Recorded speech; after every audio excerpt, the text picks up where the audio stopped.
মঞ্চে নমস্কার। মঞ্চে উপবিষ্ট অতিথিবৃন্দ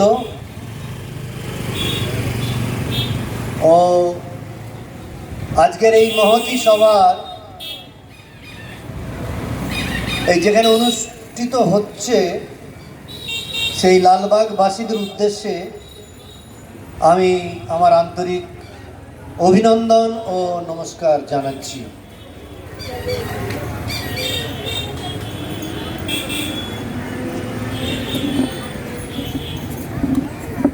শোনো শোনো শোনো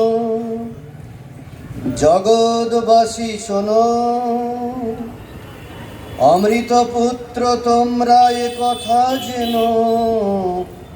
মৃত্যুঞ্জয়ী জনমেই তো মোরা, মৃত্যুর ভয় করো না কখনো। শোনো শোনো শোনো, আমি জেনেছি অন্ধ তিমিরের পরপারে বিরাজিত সেই মহান জ্যোতির্ময়, তাহারেই জানি তাহারেই সব মানি, ভয়াল মৃত্যু করিতে পারো গো জয়। শোনো শোনো শোনো জগৎবাসী শোনো,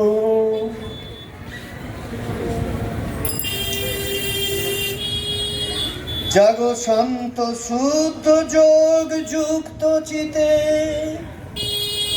অন্তরে হেরো সেই সে জ্যোতির্ময়, গাহ বিমল প্রভাতে সন্ধ্যা আকাশ তলে, জয় জয় তাহারি হোক জয়। শোনো শোনো শোনো জগৎবাসী শোনো, অমৃত পুত্র তোমরা এ কথা যেন, মৃত্যুঞ্জয়ী জনমে তোমরা, মৃত্যুরে ভয় করো না কখনো। শোনো শোনো শোনো। আমি গায়ক নই, তবুও আজকের এই এক চারণ কবি আচার্য নিত্য সত্যানন্দ অবধূতের একখানা গান দিয়ে আমি বিশ্ব মানবতাকে, জগৎবাসীকে আমার প্রণাম জানালাম, শ্রদ্ধা জানালাম। আর আজ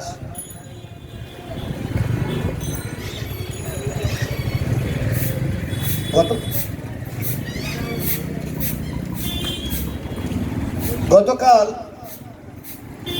আমাদের বাংলার ঘরের ছেলে বীর বিপ্লবী ক্ষুদিরাম বসুর আত্মবলিদান দিবস। আমি তার উদ্দেশ্যে আমি আমার অন্তরে শ্রদ্ধা নিবেদন করব।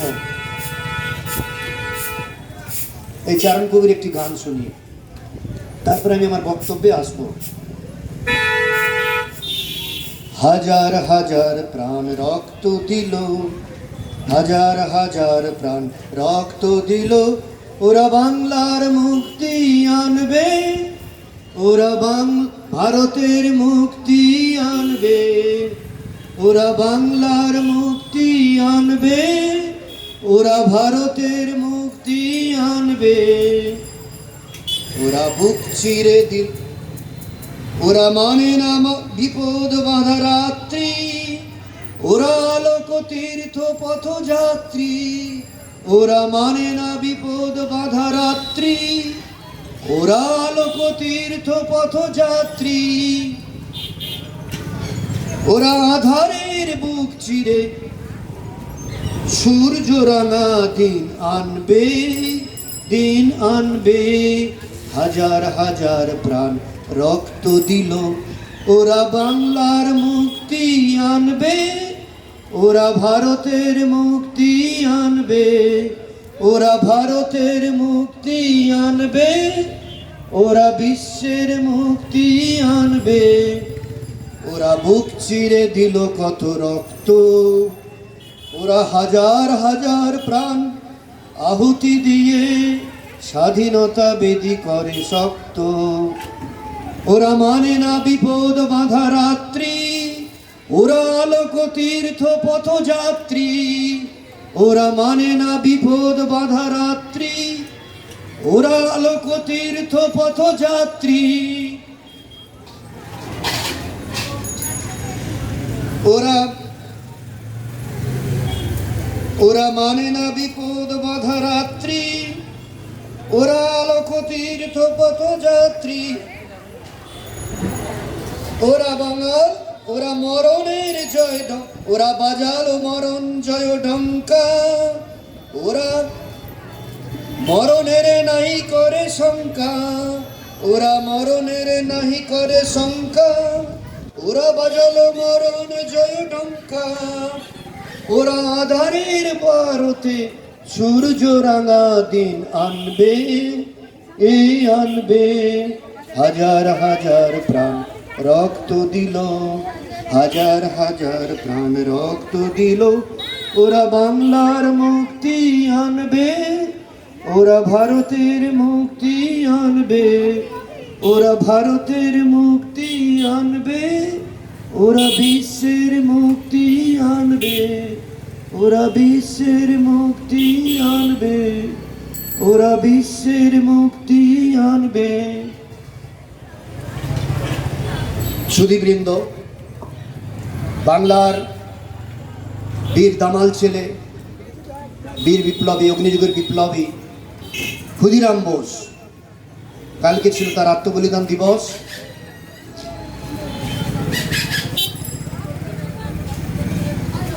আর কয়েকদিন পরেই স্বাধীনতার ৭৫ বছরে আমরা পা দেব।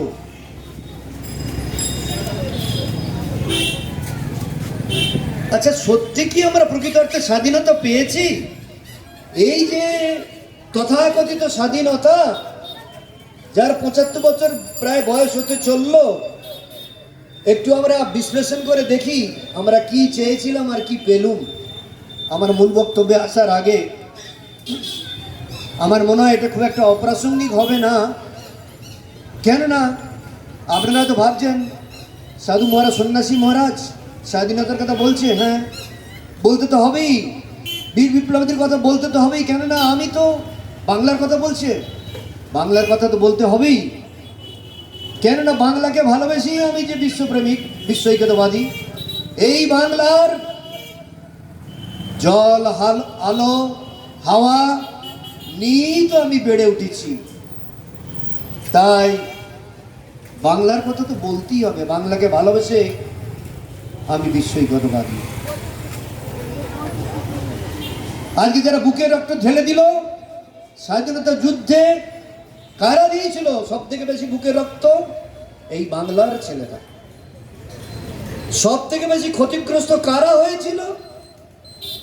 এই বাঙালিরাই হয়েছে। এটা ইতিহাস, এটা ইতিহাস। সব থেকে বেশি বঞ্চনার শিকার কারা হয়েছে স্বাধীনতার পরিবর্তে? বাঙালিরা। ষড়যন্ত্রের শিকার কারা হয়েছে?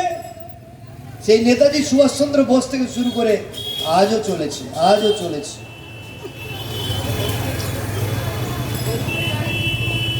সেই জন্যই নেতাজি সুভাষচন্দ্র বোস,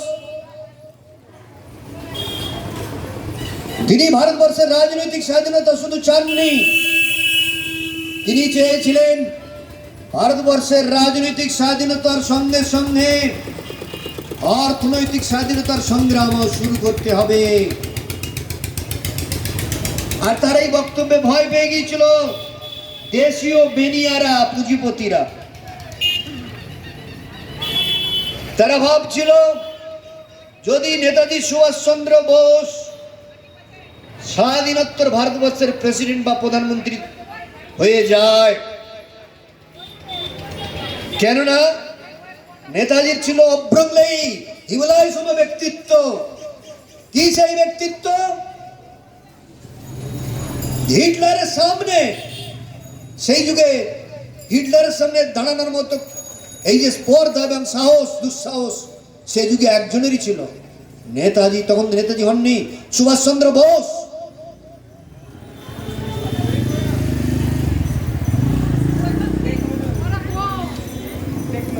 তাই সারা ভারতবর্ষ জানতো তৎকালীন ভারতবর্ষের নেতা যারা ষড়যন্ত্রখোর, ব্যাকডোরে চালাকি করে ষড়যন্ত্র করে নেতাজিকে সরিয়ে দিয়েছিল। কারণ তার জানতো নেতাজি যদি ভারতবর্ষের প্রধানমন্ত্রী বা প্রাইম মিনিস্টার হয়ে যায়, কি বলবো, রাষ্ট্রপতি হয়ে যায়, তাহলে তাদের সব খেলা শেষ হয়ে যাবে। পর্দার আড়াল থেকে খেলা শুরু করেছিল ওই দেশীয় বেনিয়ারা, আর প্রধান সঙ্গী ছিল, ষড়যন্ত্রের দোষর ছিল ইংরেজ।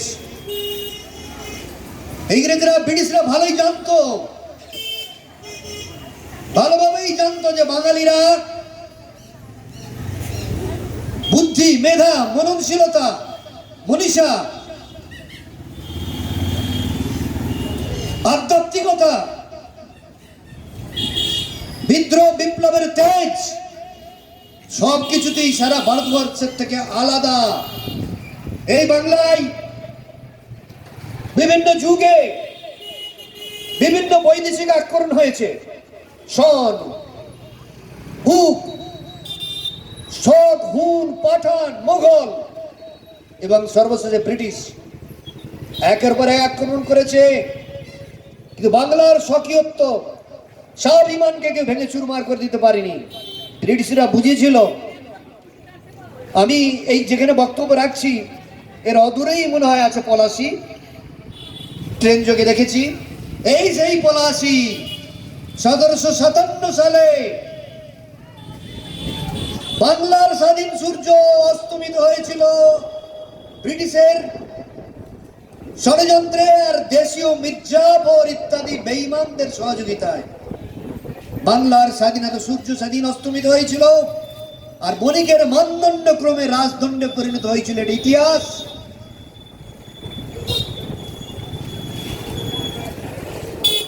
কলকাতার রাজধানী ব্রিটিশের হলো, কালক্রমে ব্রিটিশ বুঝলো এই বাঙালি জাতটা আগুনখোর জাত,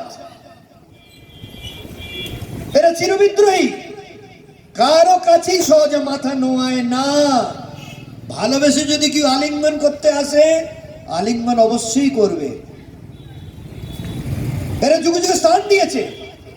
ওই বললাম বৈদেশিকরা যারা আক্রমণ করেছে, প্রতিহত করেছে, তারাই আবার এখানে এসে মিশেছে বাংলার সাথে, দেওয়ানা করেছে, সংশ্লেষণ করেছে, বাংলা তাদের স্থান দিয়েছে।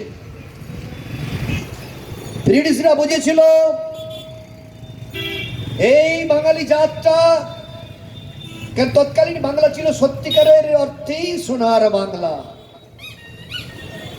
সোনার বাংলা, গোলাভরা ধান, শস্য শ্যামলা বাংলা। আর বাংলার ছেলে মেয়েদের দুবেলা দুমুঠো খেতে পেলে এরা পর ইদারতে ঝাঁপিয়ে পড়ে, অপরের কল্যাণের জন্য তাদের হৃদয়টা আকুলি বিকুলি করতে থাকে। এই বাংলায় জন্মেছিল দীপঙ্কর শ্রীজ্ঞান অতীশ, যিনি বৌদ্ধ ধর্মের প্রথম প্রচার করেন তিব্বত দেশে গিয়ে।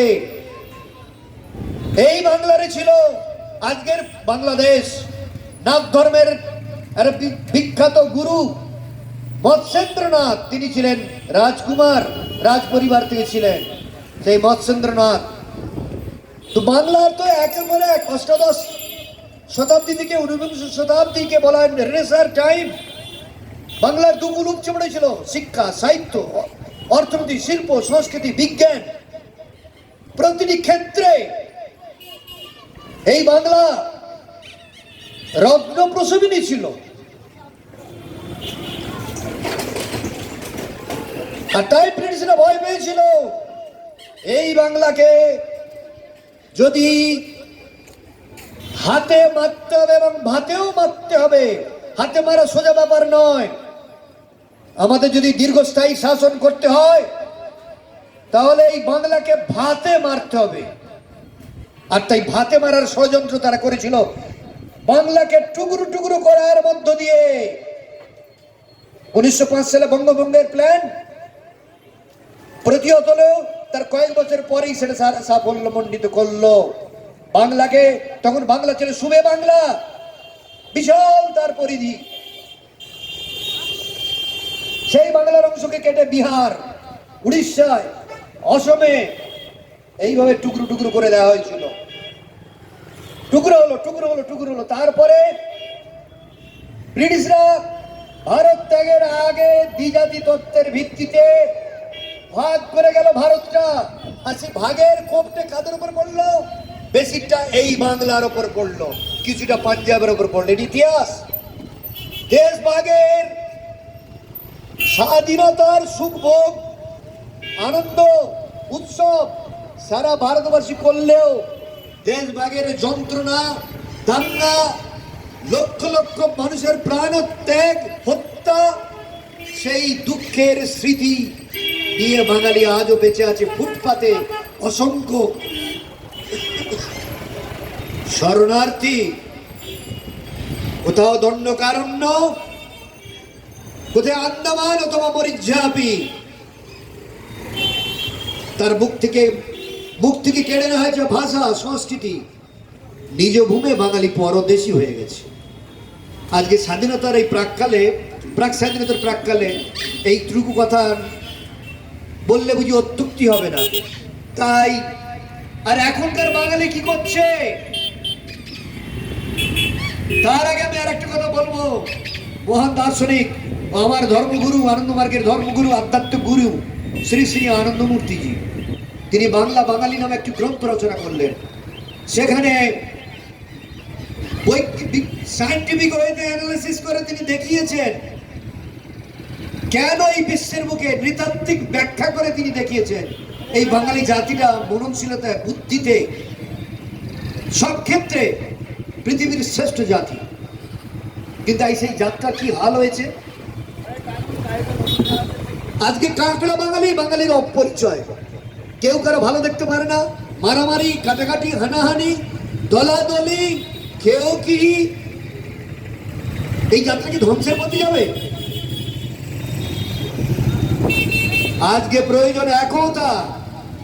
আমি এই প্রাক স্বাধীনতার মুহূর্তে এই বাংলার সবাইকে বলবো, সবাই বিভেদ ভুলে, ধর্মীয় বিভেদ বলে, রাজনৈতিক বিভেদ ভুলে ঐক্যবদ্ধ হন আর নিজেদের দাবিটা আদায় করে নিন সংগ্রামের মাধ্যমে।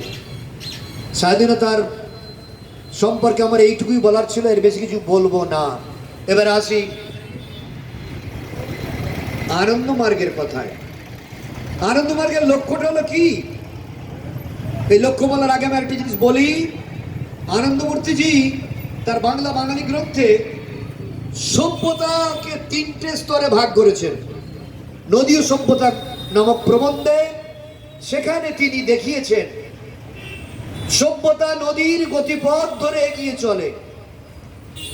নদী যেখানে একটা নদী আর একটা নদীর সঙ্গে মিশে যাচ্ছে, শাখা নদী বা মূল নদীর সঙ্গে, সেখানে ভাষা, সংস্কৃতি সব কিছুর সাথে সাথে মেলবন্ধন হচ্ছে, রক্তেরও মেলবন্ধন হচ্ছে, হয়ে নতুন সংস্কৃতি, নতুন সভ্যতার জন্ম হচ্ছে। এইভাবে নদী, গঙ্গা নদীর কথাই ধরুন। গঙ্গার উৎস সম্বন্ধে তিনি ব্যাখ্যা করলেন। গঙ্গার উৎপত্তি হয়েছে গঙ্গোত্রী থেকে, হিমবাহ থেকে, সেটা হল পার্বত্য অঞ্চল। চিন্তা করুন, আজ থেকে আবার সেই গঙ্গা যখন সমতলে এসছে, সমতল থেকে যখন ডেল্টা, বদ্বীপীয় অঞ্চল, আমরা জানিয়ে রাখি এই বাংলাটা হলো বদ্বীপীয় অঞ্চল, ডেল্টা এরিয়া। এখানে বিশেষ করে দক্ষিণবঙ্গে অজস্র নদী, শাখা নদী, উপনদী জালের মতো ছড়িয়ে আছে, পরস্পরের সাথে মিশ্রিত হয়েছে। বদ্বীপ অসংখ্য বদ্বীপের জন্ম দিয়েছে। তাই বাংলার সভ্যতাকে বলা হয় ডেল্টা সিভিলাইজেশন, বদ্বীপীয় সভ্যতা। আনন্দমূর্তিজি তিনি বললেন এই বাংলায় হিমালয় থেকে আসা যে গঙ্গা নদী বহন করে নিয়ে এসছে গাঙ্গেয় সভ্যতাকে, বিমিশ্র গাঙ্গেয় সভ্যতাকে, ব্রহ্মপুত্র নদ বহন করে নিয়ে আসছে উত্তর পূর্বাঞ্চলের মঙ্গোলিয়ান সভ্যতাকে, বিমিশ্র মঙ্গোলিয়ান সভ্যতাকে। আর রাঢ় বাংলা, পশ্চিম রাঢ়ের নদীগুলো বহন করে নিয়ে আসছে রাঢ় সভ্যতা, অস্ট্রিকজ সভ্যতা। মানুষের রেস মূলত চারটে রেস: আর্য, অস্ট্রিক, মঙ্গল, আর হচ্ছে নিগ্র। গাঙ্গেয় সভ্যতা আর্য সভ্যতার ধারাকে বহন করে নিয়ে এসছে এই বাংলায়, আর ব্রহ্মপুত্রীয় সভ্যতা মঙ্গলীয় সভ্যতাকে ধারাকে বহন করে নিয়ে এসছে এই বাংলায়, আর রাঢ় বাংলার নদীগুলো সেখানে অস্ট্রিক সভ্যতার ধারাকে বহন করে নিয়ে এসছে। এই ফাইনালি এই তিনটে বিমিশ্র সভ্যতার মিলনস্থল হলো এই বাংলার বদ্বীপ অঞ্চল। তাই আনন্দমূর্তিজি তথা প্রভাত রঞ্জন সরকার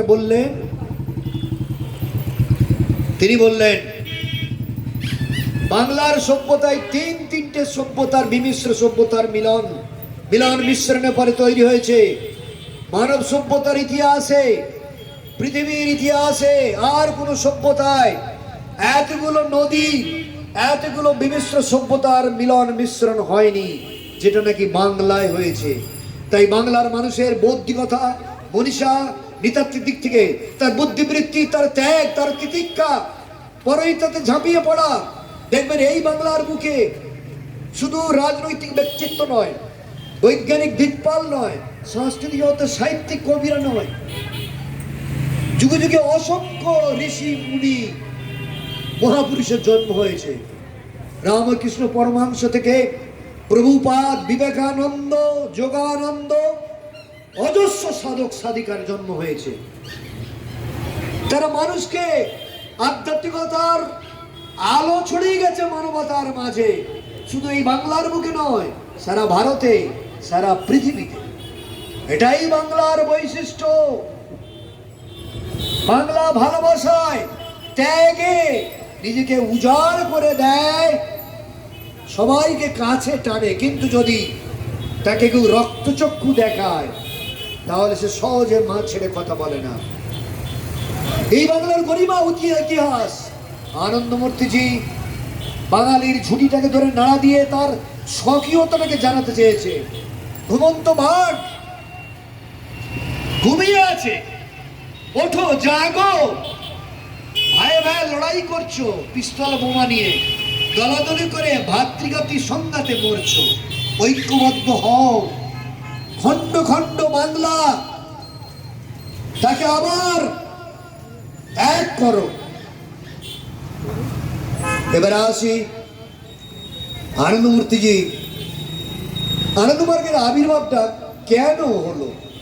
বন্ধুগণ, আনন্দমার্গের আবির্ভাব এক ঐতিহাসিক যুগ সন্ধিক্ষণ হয়েছে। সভ্যতার উষাকাল থেকে আমরা দেখেছি মানুষ অজানাকে জানতে আর অচেনাকে চিনতে চেয়েছে। এই যে অজানাকে জানা আর অজানাকে চেনার দুর্বার বাসনা মানুষকে তাড়িয়ে নিয়ে গেছে, ছুটিয়ে নিয়ে গেছে সামনের দিকে। মানুষ গর্জন মুখর সমুদ্রকে অতিক্রম করেছে, মানুষ উত্তুঙ্গ পর্বত শিখর অতিক্রম করেছে, মানুষ নব নব দেশ আবিষ্কার করেছে, মানুষ টেস্ট টিউব বেবির জন্ম দিয়েছে, মানুষ মঙ্গল গ্রহে পাড়ি দিচ্ছে। আবার সেই একই মানুষ অপরের রক্ত মুক্ষণ করে অর্থের পাহাড় রচনা করছে। একই অঙ্গে কত রূপ এই মানুষই। সভ্যতার ইতিহাস পর্যালোচনা করলে দেখব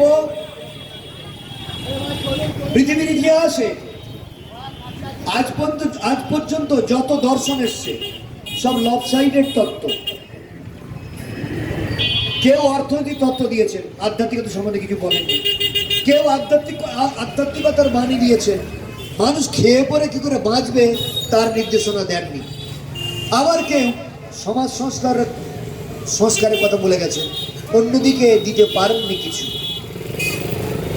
যখন একদিকে বাংলা তথা ভারতবর্ষ মূলত আধ্যাত্মিকতার দেশ, এখানে একজন ডাকাতও যদি ডাকাতি করতে যায় সে ঈশ্বরের নাম নিয়ে যায়, অর্থাৎ আধ্যাত্মিকতা ভারতবর্ষের রন্ধে রন্ধে, মানুষের রন্ধে রন্ধে এই আধ্যাত্মিকতার দেশে ভারতবর্ষে আধ্যাত্মিক দিক থেকে কিছুটা এগিয়ে গেলেও অর্থনৈতিক ক্ষেত্রে খুব একটা এগোতে পারেনি। যাও এগিয়েছিল বারবার বৈদেশিক আক্রমণ। ভারতবর্ষের গ্রামীণ অর্থনীতি এককালে স্বয়ংভর ছিল, কিন্তু বারবার বৈদেশিক আক্রমণ ভারতবর্ষের অর্থনৈতিক ভিতটা নড়িয়ে দিয়েছিল। যা বেঁচেছিল সর্বশেষে ব্রিটিশরা এসে এই বাংলা তথা ভারতবর্ষকে শোষণ করে দুমড়ে মুচড়ে সব কিছু ধুয়ে নিয়ে চলে গেছে ইংল্যান্ডে, ছিবড়ে পড়েছিল এই ভারতবর্ষে। তাই ভারতবর্ষ অর্থনৈতিক ক্ষেত্রে খুব বেশি এগোতে পারেনি, নড়বড়ে অর্থনীতি, যার ফলে ভারতবর্ষ আর একদিকে ভারতবর্ষের অর্থনীতি নড়বড়ে ছিল, অপরদিকে পাশ্চাত্য দেশে সেখানে অর্থনৈতিক তত্ত্ব এসছে, বিজ্ঞান এসছে, কারিগরি জ্ঞান এসছে, অর্থনৈতিক সম্পদ এসছে, কিন্তু মানুষ মনোজগতে কাঙাল রয়ে গেছে, মনোজগতে কাঙাল। কোথায় শান্তি? কে দেখাবে মুক্তির পথ? সংগঠনের কর্ম উপলক্ষে বিশ্বের বিভিন্ন দেশে, প্রায় 30টা দেশে আমি কাজ করেছি, ঘুরেছি। দক্ষিণ আমেরিকা থেকে, ইউরোপ থেকে আরম্ভ করে স্ক্যান্ডিনেভিয়ান কান্ট্রি, ইউরোপে এশিয়ান কান্ট্রিগুলো অনেক দেশেই ছিলাম, গেছি। মানুষের উন্নত দেশগুলোর মানুষের জীবনযাত্রা খুব কাছ থেকে লক্ষ্য করেছি, দেখেছি। এই উন্নত দেশগুলো মানুষের জীবন বয়স 14-15 বছর না হতে হতেই তাদের ভোগ কেন্দ্রিক জীবনযাত্রা শুরু হয়ে যায়। 19-20 বছর না পৌঁছতেই জীবনের যতগুলো ভোগের উপাদান সব তাদের পরীক্ষা করা হয়ে যায়, আস্বাদন করা হয়ে যায়। তারপরে জীবনের আর অর্থ খুঁজে পায় না, তারা হতাশ হয়ে পড়ে এবং আত্মহত্যা করে, জীবনের অর্থ খুঁজে নেবে। অর্থাৎ মস্তিষ্কের সাথে হৃদয়ের সংযোগ সাধন করতে তারা ব্যর্থ হয়েছে, জীবনের উদ্দেশ্য কি তারা হারিয়ে ফেলেছে। আর সেই জন্য আমরা বিদেশে দেখি হিপ্পি হিপ্পি বিটলার পংদের ভিড়, ড্রাগ অ্যাডিক্টেডদের ভিড়। আর কি দেখি আমরা কি দেখি?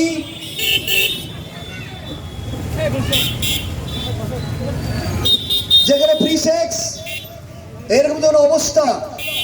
কেন এত সুইসাইড? এই অবস্থায় সুইসাইড যখন হচ্ছে, ভিতরে নিয়ে সুইসাইড যখন হচ্ছে,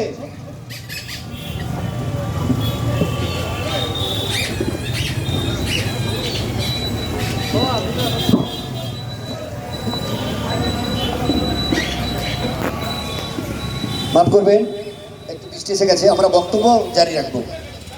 এই উন্নত দেশগুলোতে সুইসাইড কেন হচ্ছে দেখলাম অ্যানালাইসিস করে, এদের হৃদয়ের সাথে মস্তিষ্কের সংযোগ নেই, আধ্যাত্মিকতা নেই, মনের সাথে হৃদয়ের সাথে মনের ব্যালেন্স নষ্ট হয়ে যাচ্ছে বলে এত আত্মহত্যা।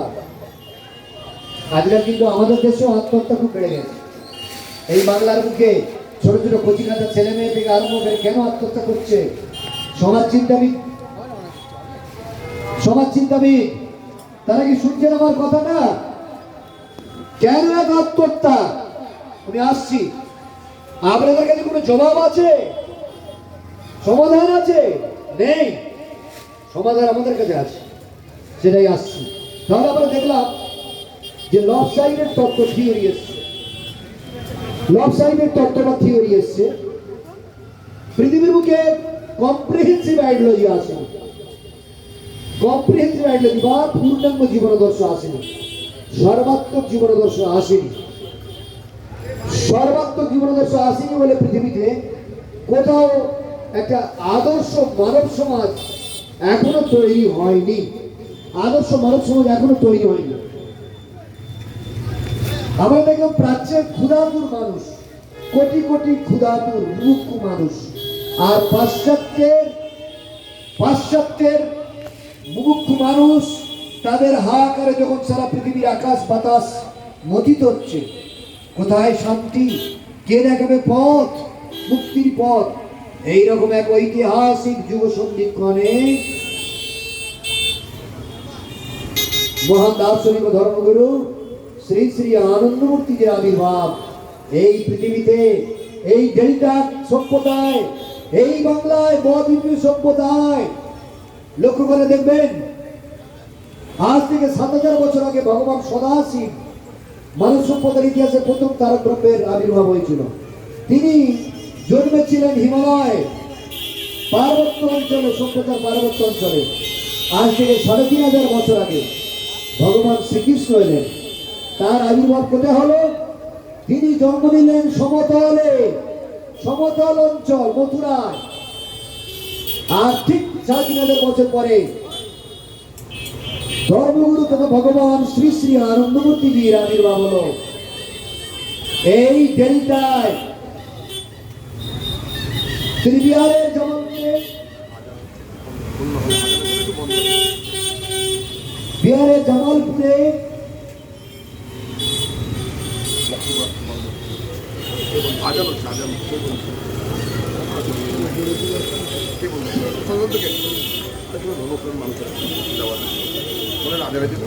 আচ্ছা মাফ করবেন, আমার বক্তব্য কন্টিনিউ করব। আমাকে এখানে বলা হচ্ছে যে আজানের জন্য ২-১ মিনিট বক্তব্য বন্ধ রাখতে, তারপরে এখান থেকে আমি শুরু করব। ধন্যবাদ।